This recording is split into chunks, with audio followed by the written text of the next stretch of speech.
안녕하세요. 뉴스반장입니다. 국민 여러분께 죄송합니다. 국가적으로 중요한 시점에 나라가 잘못 가는 것을 막지 못했습니다. 모든 책임은 제가 짊어지고 가겠습니다. 어려운 시기에 부담만 남기고 떠나는 것 아닌가. 부디 대한민국과 국민 여러분의 건승과 행복을 기원합니다. 미래통합당 황교안 전 대표가 최근 비공식적으로 정치활동을 재개한 것으로 17일 알려졌습니다.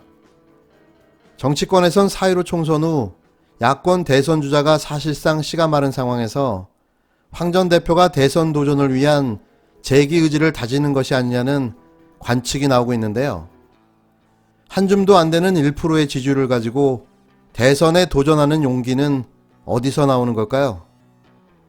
주변에서 또 누가 펌프질을 하고 있는지 모릅니다. 총선 완패로 그렇게 개망신을 당하고도 아직 정신을 못 차린 듯한데요. 소크라테스가 죽으면서 했던 명언이 생각납니다. 네 꼬라지를 알아라.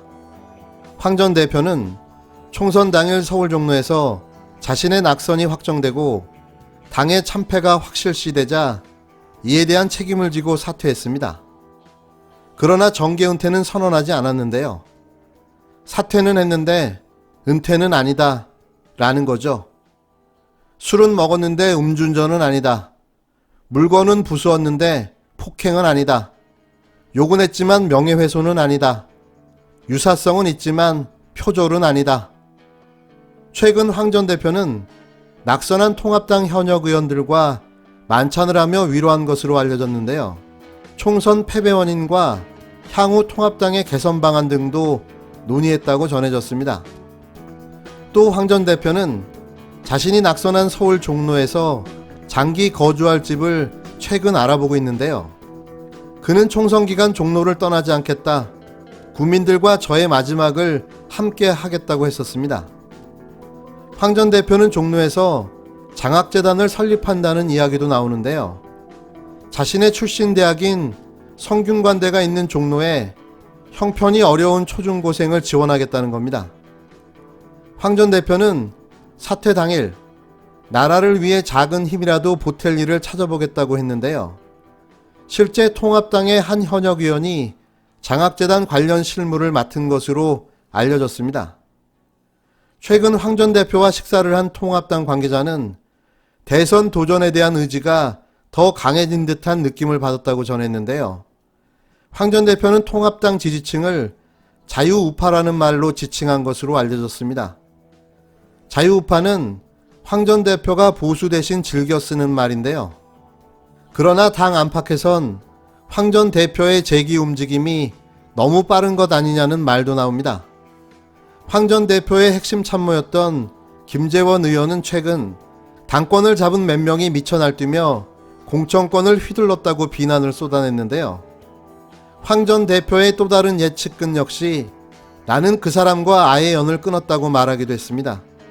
한 수도권 현역 의원은 황 전 대표가 정말 대선에 도전하고 싶다면 지금은 국민의 시야에서 사라져 총선 패배의 원인을 제대로 진단하는 게 낫다고 충고했는데요. 통합당을 최악의 참패로 끌고 간 그의 리더십에 대한 평가들이 남다릅니다.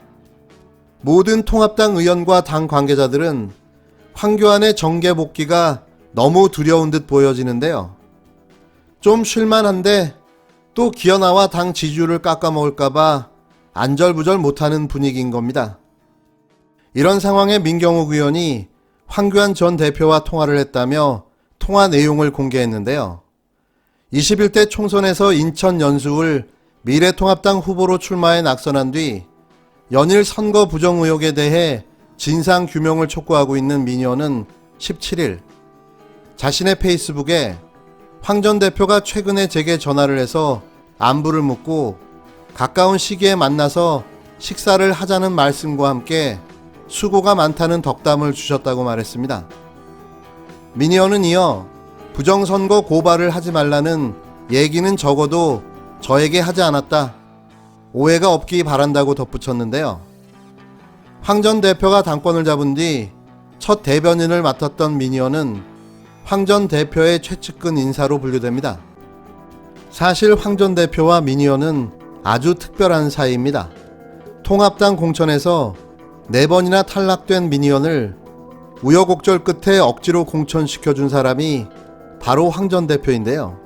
무려 공천에서 4번이나 탈락하고도 부활하는 정치계의 신기록을 달성한 겁니다. 그런데 그렇게 믿고 믿어줬는데 낙선하고 말았는데요. 서로 보기 민망한 상황이 돼버린 거죠. 그래서 그랬던 걸까요? 낙선에 승복하지 못하고 또 저러고 있는 모습을 보면서 지푸라기 같은 희망을 꿈꾸며 5번째 부활의 꿈을 또 꾸고 있는 겁니다. 황교안과 민경욱, 어찌도 이리 잘 어울리는 한 쌍의 정치인들이 있을까 싶은데요. 안철수를 뛰어넘는 대통령병 환자의 탄생은 대한민국 정치쇼의 또 하나의 재미가 될 듯합니다.